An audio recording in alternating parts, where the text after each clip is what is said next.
3 মাস হুজুর দেখলাম, তা আপনার ওয়াজ শুনছি কিন্তু আপনাদের নামাজ পড়তে দেখি না কোনো সময়। একটু যদি আজকে আমাদের চৌমনি মসজিদে বৃহস্পতিবার ফোন দিছে যে আগামীকাল যদি জুমাটা পড়াইতেন তাহলে আমরা চিন্তা ভাবনা করতাম যে আপনাকে নিয়োগ করা যায় কিনা। তো এটা আসলে সত্যিকার কথা, আল্লাহর কসম। এটা এলেমের বাহাদুরি না, এটা আল্লাহর পক্ষ থেকে বান্দার উপরে রহমত। ঠিক কিনা? আপনি চোখের পানি ইচ্ছা করলে কি আপনাকে আনতে পারবেন? আমি তো অনেক মামলে চেষ্টা করি কিন্তু কোনো কোনো মাহফিলে চোখের পানি আসে, কোনো কোনো মাহফিলে 1000বার চেষ্টা করলো পানি আসে না। তাহলে এই পানিটা আসে তা না গরিয়া তিফলে কাইজুন সাদলাবান গারানা নালা তাবরু কাইখান আসমান। আসমান থেকে যখন জমিনে রহমত আসে তখনই বান্দার চোখ দিয়ে পানি আসে। সুবহানাল্লাহ। একটু জোরে করুন, আরো জোরে। এইভাবে কথার একটু উত্তর দিবেন ভাইজান।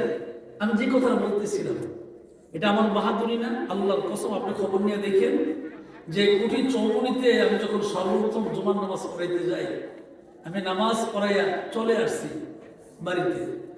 এশার নামাজের পরে মুয়াজ্জিন আমাকে ফোন দিয়েছে। আমার মুয়াজ্জিনটা খুবই ভদ্র, বাড়ি মাইস্কা, কিন্তু ছেলে খুব ভদ্র ছেলে।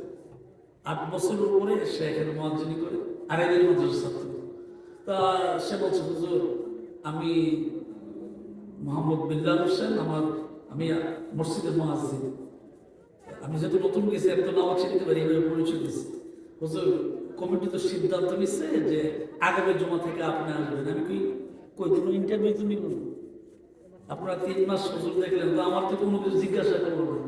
কোন হুজুর কোনো কিছু জিজ্ঞাসা করতে হবে না তো, এমনি ওরা সিদ্ধান্ত নিচ্ছে এখন থেকে আপনি জমা করাবেন।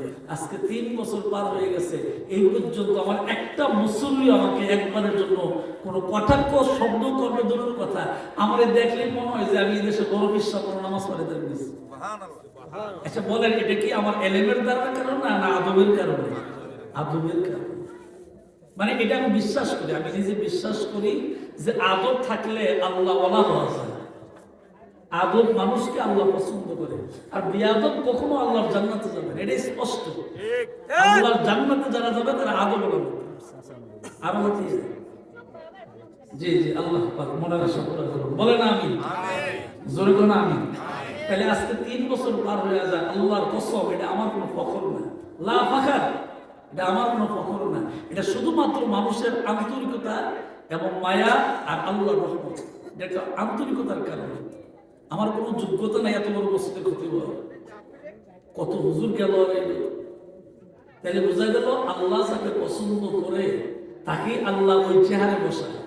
ঠিক কিনা? চলে আপনাদের এই যে উনি এই যে হাফিজ মাওলানা নূর মোহাম্মদ, উনি তো আপনাদের গ্রামের সন্তান। ঠিক কিনা? চলে উনি তো আর নোয়াখালী চট্টগ্রাম থেকে অনুমতি করতে আসেন। তা আপনাদের ওই ওনার জন্ম দেখছেন, ল্যান্ড অবস্থা দেখছেন। ঠিক কিনা? চলে তার সর্ব অবস্থা ওনাকে দেখছেন, আবার ইমামও বানাইছেন। তাহলে বোঝা গেল যে এগুলি এমনি এমনি হয় না, এটা আল্লাহর পক্ষ থেকে আল্লাহ যারা পছন্দ